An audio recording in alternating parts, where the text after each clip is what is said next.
Okay, so I think we're on part 3 here, Road to Revolution, a couple of things to keep top of mind. Can you answer this? To what extent did the French and Indian War maintain continuity? So that would be staying the same, and foster change in the relationship between Great Britain and the 13 colonies. That will be turned into an SAQ for you to practice shortly. And also, can you explain the intellectual and political causes of the American Revolution? Here are some prime ministers, some British prime ministers for your sort of perusal, with a little bit of an explanation of why we know their names as U.S. history students. So, Robert Walpole, up here in the top left. He's going to be important from 1721 to 1742, and he is going to encourage unrestricted development of the colonies. So he's one of these guys, that's his picture with the dark sunglasses in the slide last time about salutary neglect. He's going to be one of those prime ministers that really sort of looks the other way. The guy on the far right is George Grenville from 1763 to 1765. He believes that the colonies should foot the bill for any wars of defense. And of course, that massive debt that's going to be incurred because of the 7 Years' War would be included in that. Down bottom left, William Pitt, of course, that's Pittsburgh. He's going to enforce Parliament's power, but he will also defend the colonies to some degree and also their desire for representation. He's going to try to walk a line here where he doesn't want to anger the colonists, but he needs, and because he needs their support.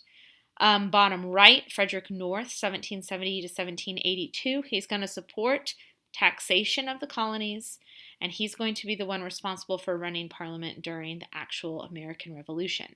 And in the top middle, that's Charles Townshend. In a little bit, when we talk about the Townshend Acts, that's who we're referencing. He's the Chancellor of the Exchequer, so he's going to be the guy responsible for levying, taxes and tariffs, stuff like that. There they are. I don't know. The Whigs are something special. Something special indeed. So a real quick timeline of parliamentary acts that you guys should know, and I want you to reference your tax sheet here. If you're not filling that out, now would be a good time to do that. The Sugar Act of 1764. It's meant to be a revenue act, a revenue generating act. The Quartering Act of 1765. You have to house British troops. The Stamp Act of 1765. The Stamp Act is going to be the first direct tax on the colonies. The Declaratory Act of 1766, it just declares that Parliament gets to tax whatever they want, whenever they want. The Townshend Acts, multiple, right, of 1767, include things like paying royal colonial officials, writs of assistance, tax on pay of royal colonial officials, I should say. And then the Tea Act of 1773, in support of the British East India Company.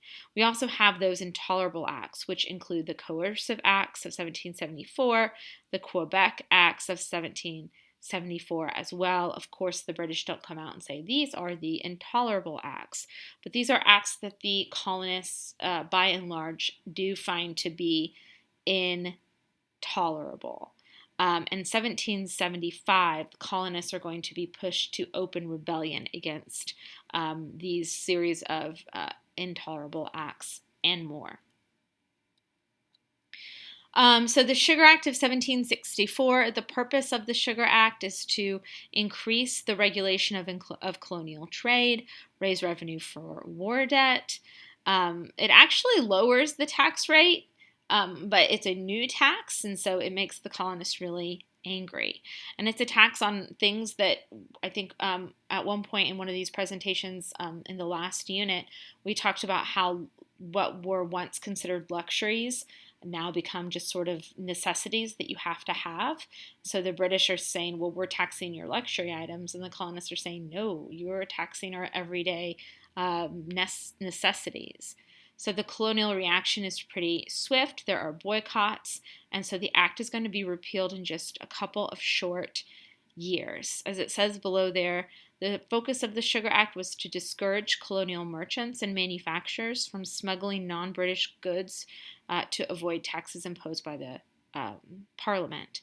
The Sugar Act increases the number of items that are taxed, but actually reduces the tax on molasses and sugar. So the name is definitely a little misleading.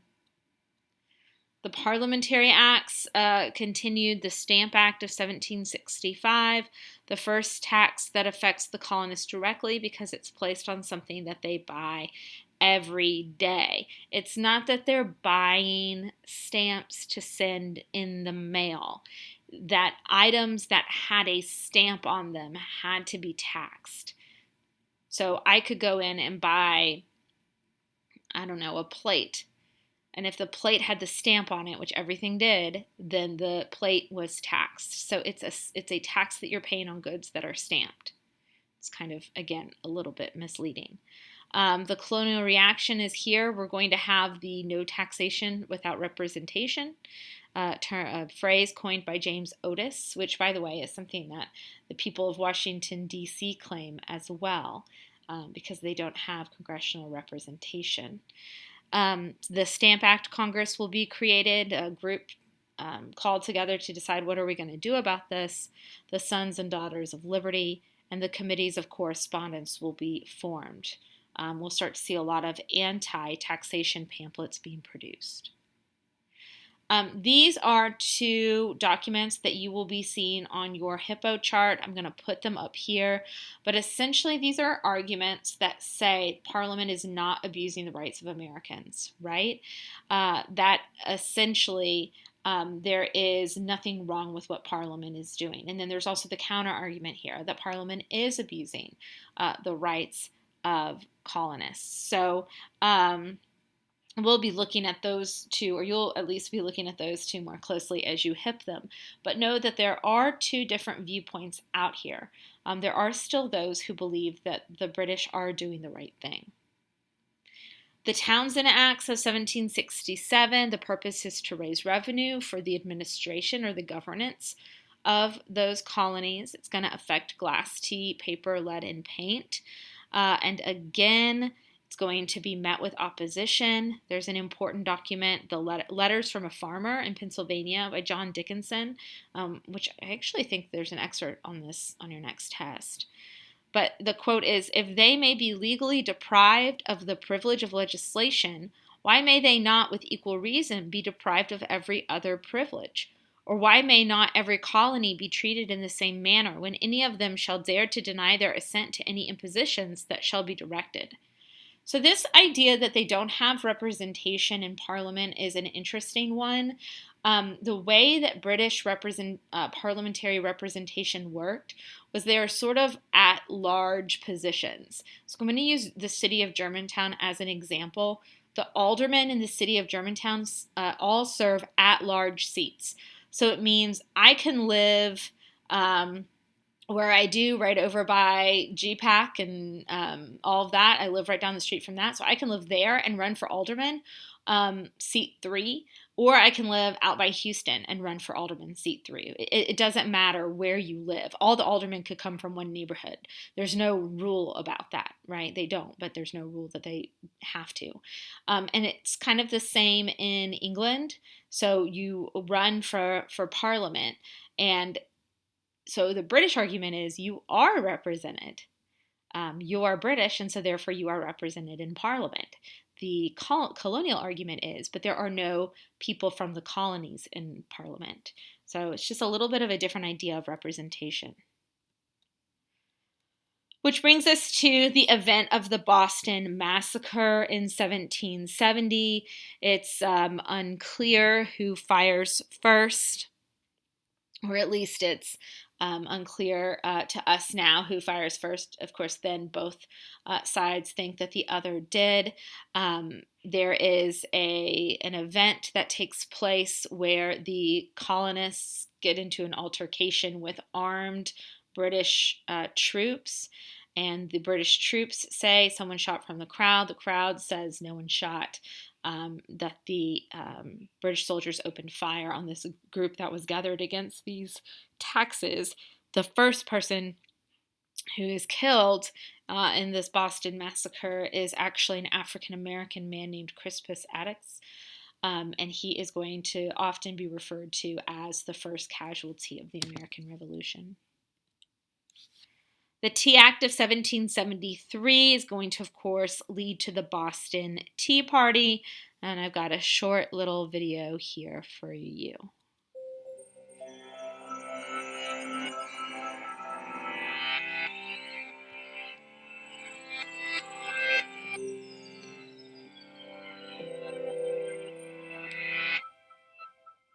You've probably heard of the Boston Tea Party. Something about a bunch of angry colonists dressed as Native Americans throwing chests of tea into the water. But the story is far more complicated, full of imperial intrigue, corporate crisis, smuggling, and the grassroots origins of the American Revolution. The first thing you need to know about tea in the 1700s is that it was really popular. In England, each man, woman, and child consumed almost 300 cups of the stuff every year. And, since the English colonized America, Americans were crazy about tea too. By the 1760s, they were drinking over 1 million pounds of tea every year. So, when Britain wanted to increase taxes on tea in America, people were not happy, mostly because they had no say in tax decisions made in London. Remember that famous phrase, no taxation without representation? The American colonists had long believed that they were not subject to taxes imposed by legislature in which they lacked representation. In fact, rather than paying the taxes, they simply dodged the tax collectors. Since the east coast of America is hundreds of miles long, and British enforcement was lax, about 3/4 of the tea Americans were drinking was smuggled in, usually from Holland. But the British insisted that Parliament did have the authority to tax the colonists, especially after Britain went deeply into debt fighting the French in the 7 Years' War. To close the budget gap, London looked to Americans, and in 1767 imposed new taxes on a variety of imports, including the Americans' beloved tea. America's response? No thanks. They boycotted the importation of tea from Britain, and instead brewed their own. After a new bunch of British customs commissioners cried to London for troops to help with tax enforcement, things got so heated that the Redcoats fired on a mob in Boston, killing several people in what was soon called the Boston Massacre. Under the terms of the 1773 Tea Act, Parliament cooked up a new strategy. Now the East India Company would sell the surplus tea directly through hand-picked consignees in America. This would lower the price to consumers, making British tea competitive with the smuggled variety while retaining some of the taxes. But the colonists saw through the British ploy and cried, "Monopoly!" Now it's a cold and rainy December 16th, 1773. About 5,000 Bostonians are crowded into the Old South Meeting House, waiting to hear whether new shipments of tea that have arrived down the harbor will be unloaded for sale. When the captain of one of the ships reported that he could not leave with his cargo on board, Sam Adams rose to shout, "This meeting can do no more to save the country." Cries of, "Boston harbor a teapot tonight," rang out from the crowd. And about 50 men, some apparently dressed as Native Americans, marched down to Griffin's Wharf, stormed aboard 3 ships, and threw 340 tea chests overboard. An infuriated British government responded with the so-called Coercive Acts of 1774, which, among other things, closed the port of Boston until the locals compensated the East India Company for the tea. That never happened. Representatives of the colonies gathered at Philadelphia to consider how best to respond to continued British repression. This First Continental Congress supported destruction of the tea, pledged to support a continued boycott, and went home in late October 1774, even more united in their determination to protect their rights and liberties. The Boston Tea Party began a chain reaction that led with little pause to the Declaration of Independence and a bloody rebellion, after which the new nation was free to drink its tea, more or less, in peace. Do you guys drink tea? I love tea. It's something that I've sort of like more recently started to drink, and I like it. It's nice and relaxing. I'm still obsessed with coffee, but you know, why not mix it up? Okay. By the way, the idea of the native or the colonists dressing up as Native Americans as they did this sort of act of performative rebellion, I think is always an interesting one that gets missed sometimes. Okay, the Intolerable Acts of 1774.